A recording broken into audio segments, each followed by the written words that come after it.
just thank you for day again. Lord, just thank you for many blessings.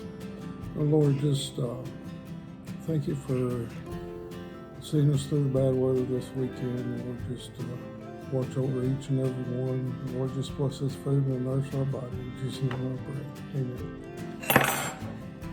Well, good afternoon from Happy Farm Wife. So, I shared with you on an earlier video what I was fixing for supper, but let's have a look. That right there is the final product, and very excited about it. I'm gonna try to get my tripod to work. So I got a new tripod and I'm trying to learn how to do this. So, Brad and I are just gonna have a supper chat with you, and we're just gonna talk about some things.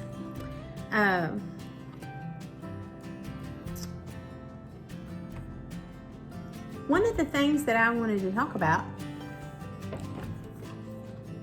was things that you felt like you needed to have on the farm in case of an emergency.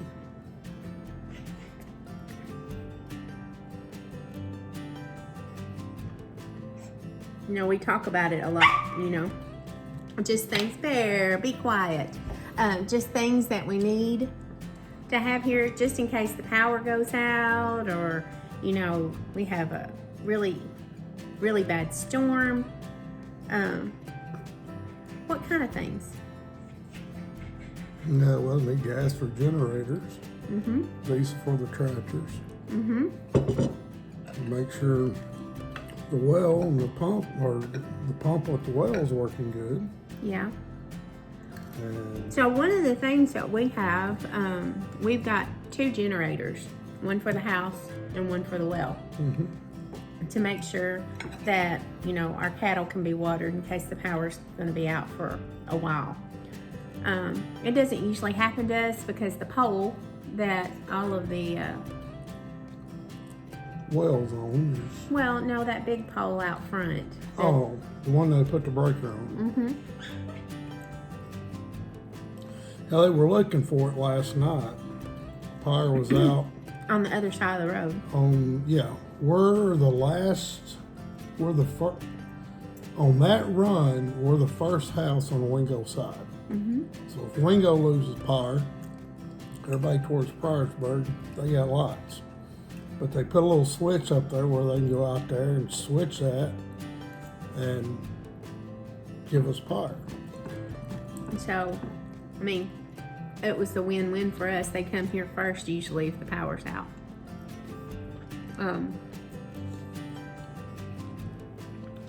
You know, we've just run into some interesting things before. One time, Brad and I bought a drill, and what was that thing we borrowed from that guy to pull the drill up off of the trailer? Because at the time, our tractor wouldn't do it. That was a 1-ton come along. Yeah. So, we didn't have one of those. So, you know, if we run across one, we need to probably get it. You never know when you're going to need it.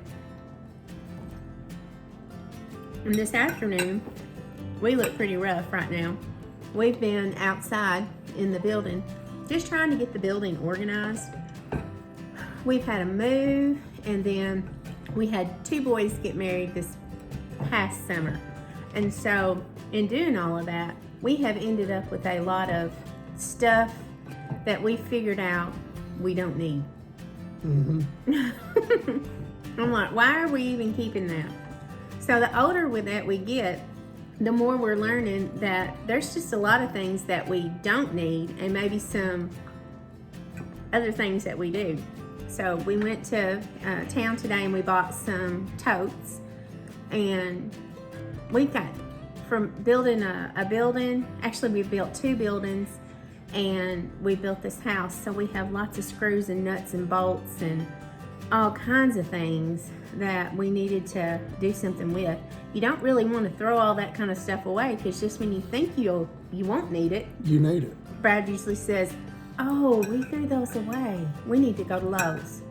So, what do you do? Well, just like with Carter chipping his tooth. Yes, I our had some son chipped his tooth I had some yesterday. stuff that could have fixed it, but I was Till cleaning, temporarily till he could get into the dentist. and I went through the bedroom cleaning it up the other day and threw it away. So, Not 2 weeks later, we could have needed it. that's just what you run into.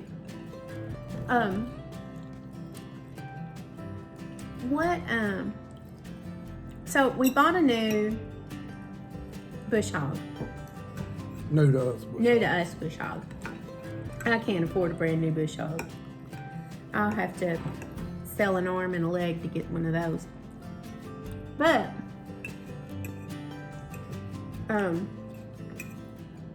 it needs just a little bit of work.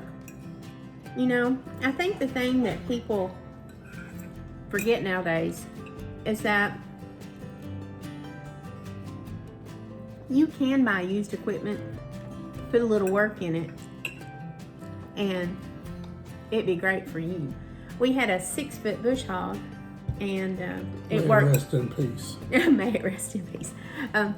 But it was too small for the new tractor that we got. So we just started praying about it. And I told Brad, I said, the Lord will provide something. We just got to be diligent in praying about it. And, you know, seeing that we keep on the lookout for something to come along. And sure enough, it did. Brad found a 10-foot bush hog. And we went and picked it up, this will be 3 weeks ago. Yeah. And, you know, to us, a 10-foot bush hog it just cuts our bush hogging time down, especially with the new tractor that we have. But there is a little bit of work that has to be done to it. What are we doing to it? Something with the yoke messed up on it. We gotta put a new kit in the yoke, and PTO shaft be back like new, but you know, it was a good deal. We bought a $20 kit the other day, and I learned a new skill. I've never put the guts in a yoke, so Brad and I've been working on that. We got one more part of it to do, and then we'll be done with it. And about that time, it'll be time to bush hog pastures.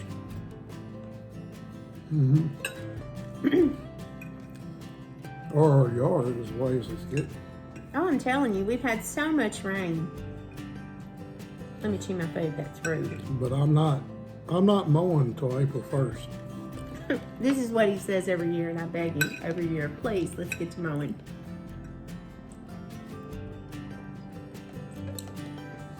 We got to do some maintenance on the lawnmowers too.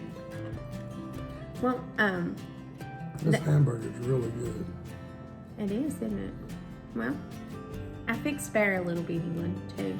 That's why he's upset, because he wanted more. But anyways, we've got pasture to seed. We've sprayed a big pasture, especially the one that we're going to seed here whenever it dries up enough for us to do it. And we've got a grain drill that we're going to use to do that with.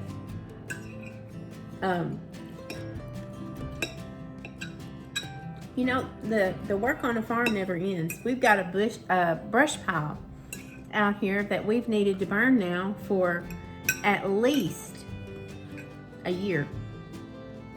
Yeah. And we couldn't do it in the summer because of the drought. And then the drought carried through until the fall. And it's still out there, and it just keeps on raining, so we can't get it burnt. And in the meantime, all the wind that we've had has just absolutely made a mess of some of our older trees. We've got to get down there and pick all those limbs up and put them on I fondly call the brush pile the beaver dam replica, because that's what it looks like we're trying to build out there is a beaver dam replica. So we're really not, though. Weather and circumstances have just not allowed us to get it done. You know, I'll put this hamburger steak up against anybody's hamburger steak. Would you put it up against Roadhouse? Definitely. Well, I think they've got one. It's called Roadkill.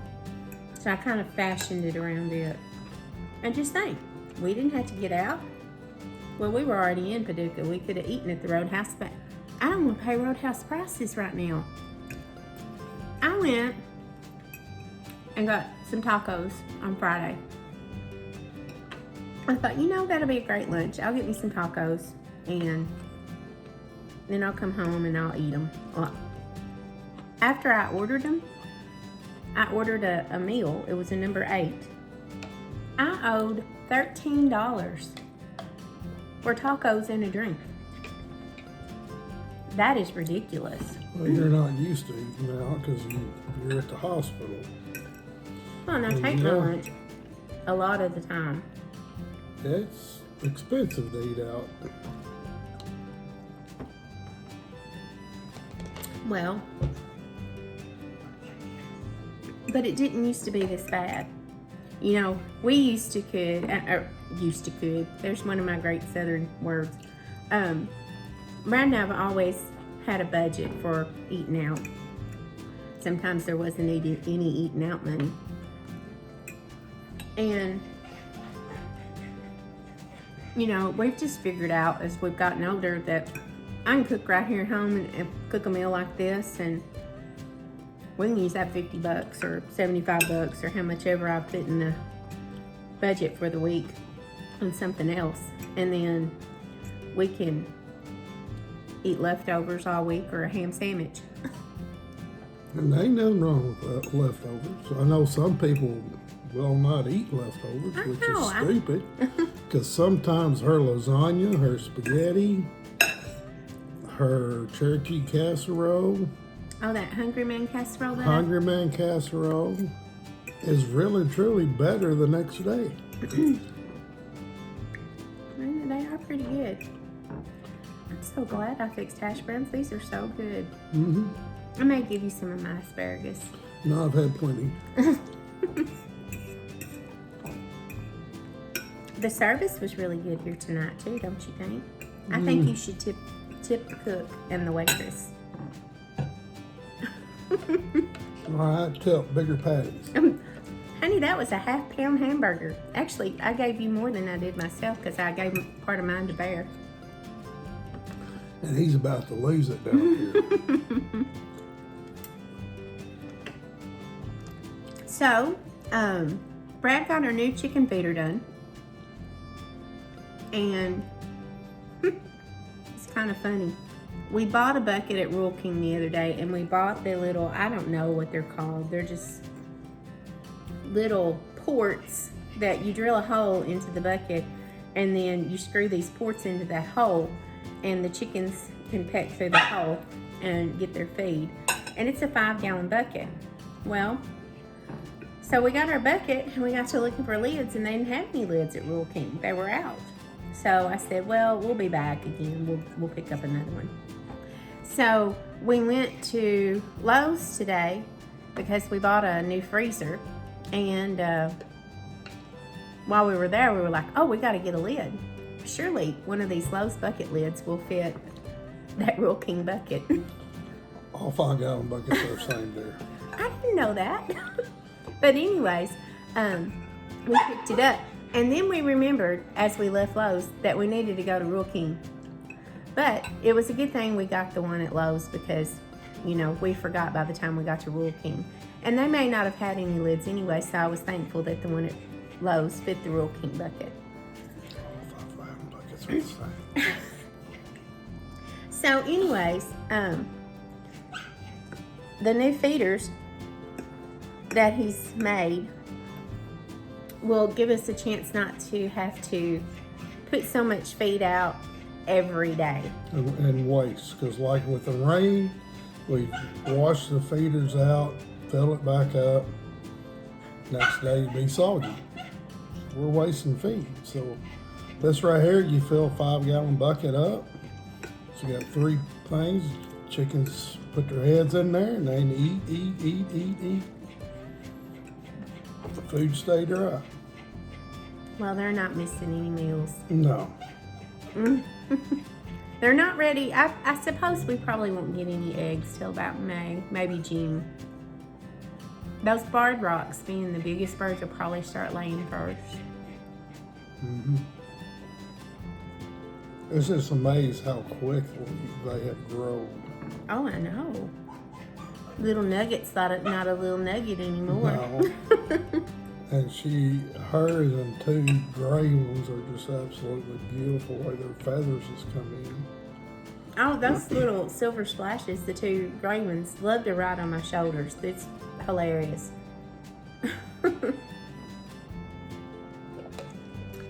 Well, we've still got a little bit more stuff to do after supper tonight here. We've got to get our little indoor greenhouse ready. Mr. Brad. I've never tried it, never done it, but I'm going to try growing tomatoes this year. We always... Because ain't nothing better than a ice cold tomato. Well, that and... ice cold tomato juice and popcorn. So in other words, you want me to can all summer, right? Yeah. So we have bought in the past tomatoes from tomato starts from Lowe's or wherever around, and we never could get our tomatoes ripe before the end of summer. They would all be green. You can only eat so many green tomatoes. You only make so much green tomato relish. And so I would end up buying my tomatoes every year.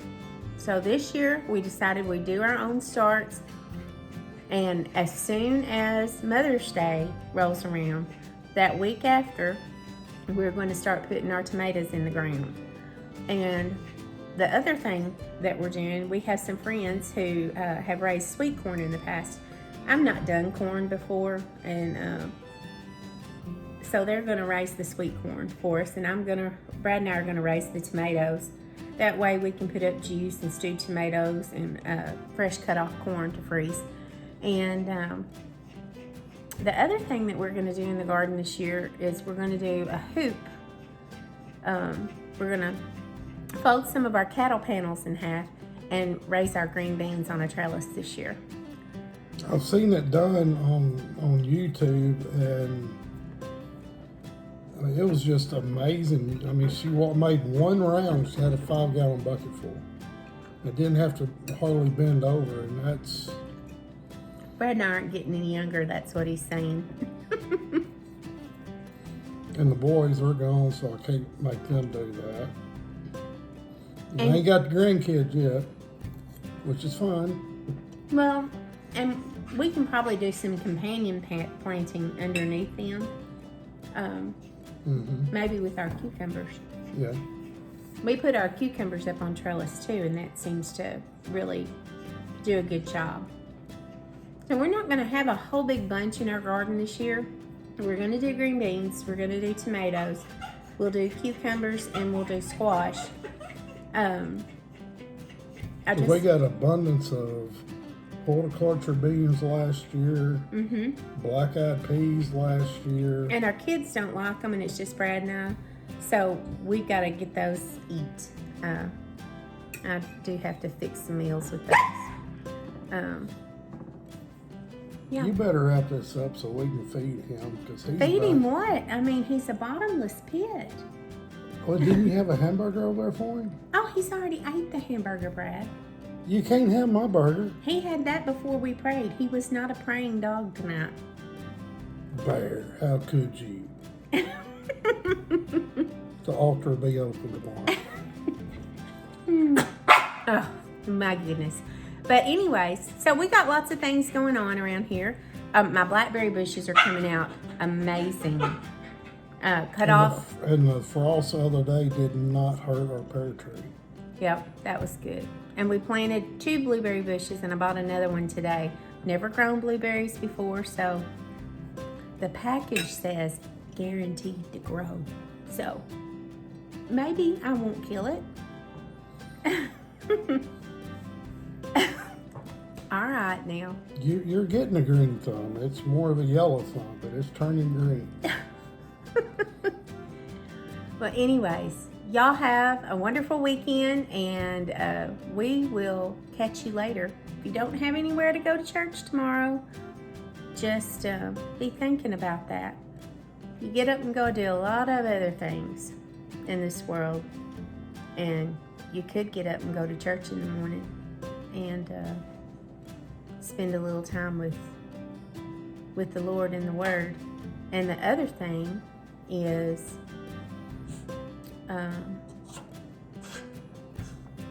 we're just going to talk about it real quick. The days and the times are getting such that people really need Jesus. Because they're depending on more of the world, and what you hear on the news and all that is about half truth. You can't believe anything you hear or almost see nowadays. The only real truth is the Bible. Is the Word. I keep telling people, you know, right now we just need to, you know, get your family and friends ready and just depend on God. Pray to Him and let Him lead, guide, and direct you. Jesus said, I'm the way, the truth, and the life, and no one cometh to the Father but through me. And so there's your truth. I know I'm guilty of it. We're probably all guilty of it. I spend a lot of time wasting time and not in the Word like I should be, and I'm trying to do much, much better. Brad and I just finished the book of James, and we've got to pick out another book to do, just to read and study so that we can apply it to our lives. One of the things that I've always heard ever since I was a child was that make sure that you have the Word here and you have the Word here, because one day we might live in a situation where we don't have a Bible, and you need to know what the Word says and commit it to your heart and your mind and your memory, so that if you're ever in that situation, nobody pulls the wool over your eyes about what the Word truly says, because that's going to be one of the things that happens to us soon. I'm afraid it's already happening. People are sugarcoating the Word to make it apply to them in situations that it doesn't apply to them at all. So, but anyways, if you don't have anywhere to go to church in the morning, we highly recommend that you find somewhere. And if you don't like the first place you go to, go find another one. Go find that church where you feel like you fit in and that you can plug in and do what God wants you to do. So y'all have a blessed weekend. We really are going to go this time. And like, subscribe, and share. And we'll catch you on the next video.